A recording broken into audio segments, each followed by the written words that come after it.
बिस्मिल्लाहिर्रहमानिर्रहीम अस्सलाम वालेकुम नाज़रीन। आज है जी 21 मई साल 2026। अफ़गानिस्तान की सरज़मीन से पाकिस्तान के अंदर मुख्तलिफ दहशतगर्दाना कार्रवाइयाँ हों या बाकायदा तौर पर जो दहशतगर्द हैं वो अफ़गानिस्तान की सरज़मीन के अंदर इनको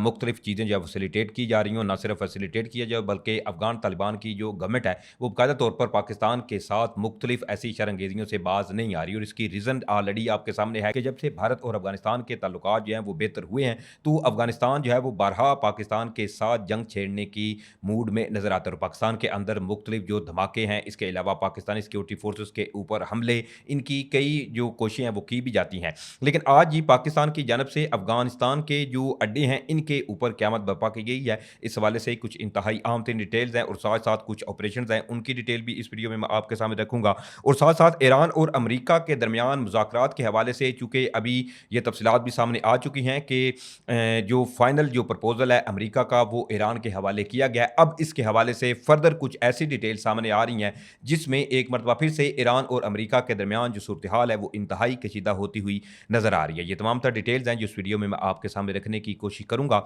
जल्दी से चैनल को सब्सक्राइब करें, वीडियो को आपने ज़्यादा से ज़्यादा लाइक करना है, शेयर करना है, हो सके तो किसी व्हाट्सएप ग्रुप में भी लाजमी शेयर कीजिएगा। और साथ साथ एक की बजाय ज़्यादा से ज़्यादा कॉमेंट्स करें और कॉमेंट्स में पाकिस्तान जिंदाबाद का नारा जो है वो आपने लाजमी कमेंट्स करना है, क्योंकि पाकिस्तान है तो हम हैं। नाज़रीन, ईरान और अमेरिका के हवाले से बात करने से कबल हम बात करते हैं पाकिस्तान और अफगानिस्तान के हवाले से। इसमें कोई डाउट नहीं कि जिस तरह से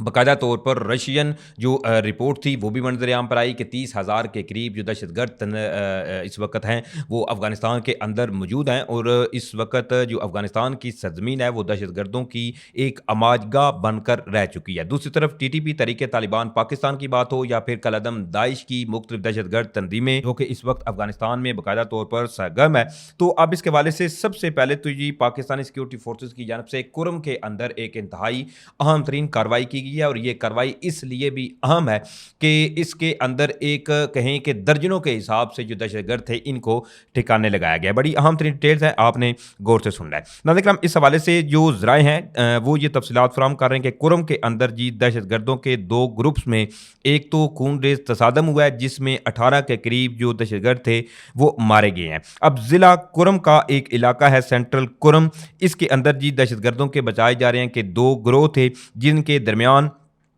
आपसी जो इनके अंदर झड़प हुई। इस झड़प के नतीजे में मुतअद्दिद जो दहशतगर्द थे वो हलाक होने की इतलात सामने आई हैं। मुसद्दका जो इतलात मसूल हुई हैं इनके मुताबिक थाना चनारक है, इसकी हदूद में वाक़ इलाका है, इससे काज़म ग्रुप और इसके अलावा एक और ग्रुप बताया जा रहा है जो कि बिल्कुल एक दूसरे के आमने सामने आए। अब ये तफसीलात चूँकि सामने नहीं आई कि इनके अंदर आपसी जो लड़ाई थी वो क्यों पैदा हुई, लेकिन इन दोनों ग्रुप्स के दरमियान फायरिंग हुई जिसके नतीजे में 18 के करीब जो दहशतगर्द थे वो हलाक हुए हैं। अब दूसरी तरफ जी मारखोर की इतला के ऊपर एक इंटेलिजेंस बेस्ड जो ऑपरेशन है वो कंडक्ट किया गया स्पिन वार्म के अंदर, जिसमें पाकिस्तानी सिक्योरिटी फोर्सेस की जानब से एक बड़ी कामयाबी के साथ जो ऑपरेशन है इसको सरअंजाम दिया गया है। अब इसके हवाले से ज़राए जो हैं वो ये तफसीलात फराहम कर रहे हैं कि इंटेलिजेंस बेस्ड एक ऑपरेशन जो है वो शुमाली वज़ीरिस्तान का जो इलाका है स्पिन वार्म, वहाँ पर सिक्योरिटी फोर्सेस की जानब से किया गया है। और इसमें इंतहाई मतलूब दहशतगर्द जिसे सरगना खारजी उमर उर्फ जान मीर उर्फ तूर साकब जो है इसके समेत 4 और दहशतगर्द थे जो वहां पर हलाक हुए हैं।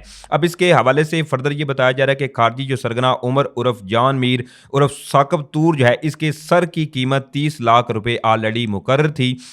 इसके अलावा हलाक फितनतुल ख्वारी का सरगना सिक्योरिटी फोर्सेज और शहरियों पर कई दहशतगर्द जो हमले हैं इनका मास्टरमाइंड भी बताया जा रहा है, जिसको अल्हम्दुलिल्लाह स्पिनवाम के अंदर इंटेलिजेंस बेस्ड ऑपरेशन करते हुए ठिकाने लगा दिया गया है। अब इसके साथ साथ खारजी उमर उर्फ साकब तूर ने स्पिनवाम में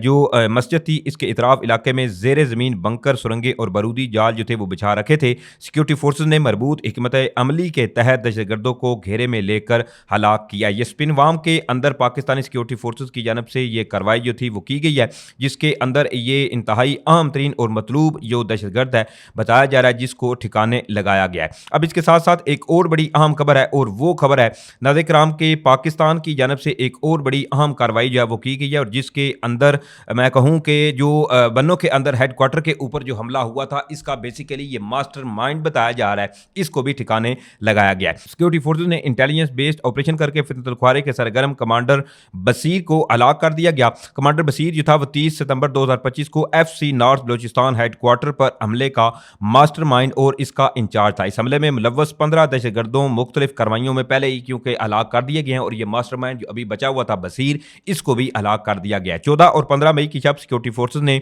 शान में ऑपरेशन किया था जिसमें 33 के करीब दहशतगर्द हलाक किए गए थे। बाद ये भी इंकशाफ हुआ कि खारजी जो बसीर शयान था वो भी इसी ऑपरेशन के अंदर जी ठिकाने लगाया गया था और ये एक इंतहाई अहम तरीन मतलूब कमांडर जो है वो बताया जा रहा है। लेकिन इसके साथ चूंकि इसके कई साथी जो हैं वो बताए जा रहे हैं, इजराइल जो है वो इस हवाले से ये दावा कर रहे हैं कि कई इनके साथी जो हैं वो अभी सिक्योरिटी फोर्सेज की हिरासत में है। अब दूसरी तरफ ईरान और अमेरिका के हवाले से एक बड़ी अहम खबर है, लेकिन उससे कबल आपको इल्म है कि पाकिस्तान के वज़ीर दाखिला मोहसिन नकवी जो है वो चूंकि ईरान पहुंचे हुए हैं, जहां पर ईरानी हम मनसब जो वज़ीर खारजा हैं अब्बास अरागची, इनके साथ इनकी अहम मुलाकातें हुई हैं और इसमें ऑलरेडी ये कुछ ऐसे ज़राए या कुछ ऐसे दावे जो हैं वो भी मंजर आम पर आ रहे हैं कि फील्ड मार्शल सैयद आसम मुनीर जो है वो भी जल्द ही जो है वो ईरान जो है वो इनका दौरा मुतवक्किल है। लेकिन अभी तक इसके हवाले से ऑफिशियली कंफर्मेशन सामने नहीं आई, क्योंकि ऑफिशियली कोई अगर कंफर्मेशन सामने आएगी तो उसके बाद ही पता चलेगा कि क्या आया आर्मी चीफ जो है वो भी ईरान जाने वाले हैं या नहीं। लेकिन इसमें मोहसिन नकवी जो है इनकी एक मरतबा फिर से ईरानी जो हम मनसब है अब्बास अरागची, इनके साथ मुलाकात हुई है और इस मुलाकात के अंदर जो है वो चीज़ें ये हैं कि अमेरिका की जानब से जो फाइनल प्रपोजल है वो भेजा गया है पाकिस्तान के थ्रू और पाकिस्तान की जानब से ये एक इंतहाई अहम तरीन कुछ पैगामात या कुछ ऐसी चीज़ें जो है वो क्लेम की जा रही हैं जो ईरान तक पहुँचाई गई हैं। अब इसमें ये तो कंफर्म नहीं है अभी तक, क्योंकि प्रपोजल अमेरिका की जानब से आया और ज़ाहिर बात है इसमें ईरान जो है वो अपनी तमाम जो मुतालबात हैं इनको देखेगा और जो चीज़ें ईरान और अमेरिका के दरमियान मुज़ाकरात के अंदर डेडलॉक हैं, जैसे कि अबलाई हुर्मुज़ का खुलना या ईरानियन जो मिसाइल प्रोग्राम है, इसके अलावा ईरान के पास जो अफजलुदा यूरेनियम है, इसके ऊपर भी अमेरिका और ईरान के दरमियान डेडलॉक जो है वो अभी बरकरार है। लेकिन इसके अंदर एक और बड़ी अहम खबर ये सामने आ रही है और अमेरिकी जो मीडिया है उन्होंने अब बाकायदा तौर पर यह दावा जो है वो करना शुरू कर दिया है कि एक जानब जहां मुज़ाकरात जो है वो चल रहे हैं और दूसरी तरफ प्रेसिडेंट डोनाल्ड ट्रंप जो है वो ऑलरेडी ये कह चुके हैं कि वो बिल्कुल जो है वो कहें कि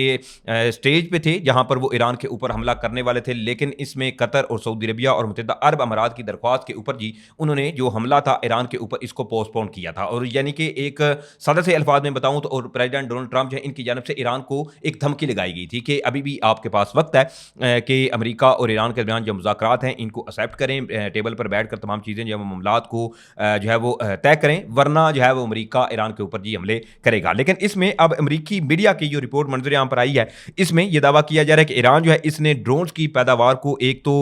दोबारा जो शुरू कर दिया और फौजी बहाली तवक्को से भी ज़्यादा तेज़ जो है वो अमेरिकी मीडिया बता रहा है कि इसकी प्रोडक्शन जो ईरानियन ड्रोन जो कि अगर आप देखें तो ईरान और अमेरिका के दरमियान जो कशीदगी थी, जो खलीजी माले के ऊपर ईरान की जानब से ड्रोन जो वो दागे गए और कई एक ऐसे हमले जो थे जिन्होंने जाकर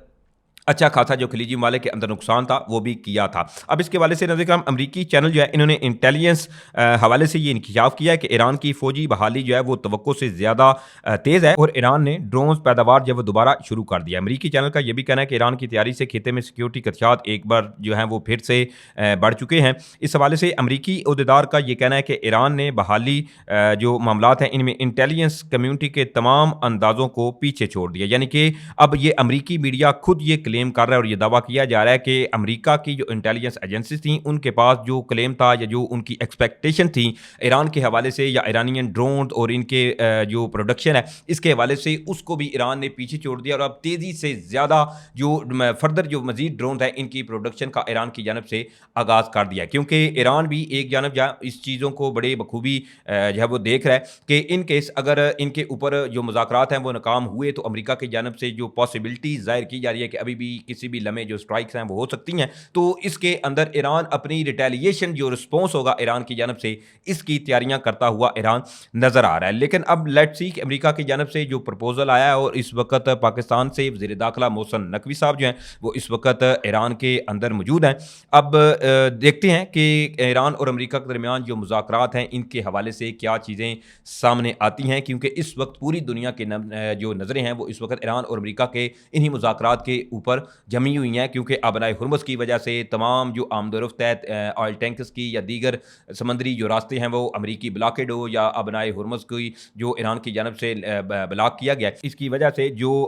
नुकसान तेल की कीमतें या दीगर चीज़ों पर ये काफ़ी चीज़ें जब असरअंदाज हो रही हैं। बहरहाल यह डिटेल थी जो मैंने आपके सामने रखी हैं। उम्मीद करता हूँ आप लोगों को वीडियो अच्छी लगी होगी। अगर वीडियो अच्छी लगी है तो भाई के चैनल को आपने लाजमी सपोर्ट करना है, वीडियो को ज़्यादा से ज़्यादा आपने लाइक करना है, शेयर करना है। इंशाल्लाह फिर मिलेंगे। पाकिस्तान जिंदाबाद।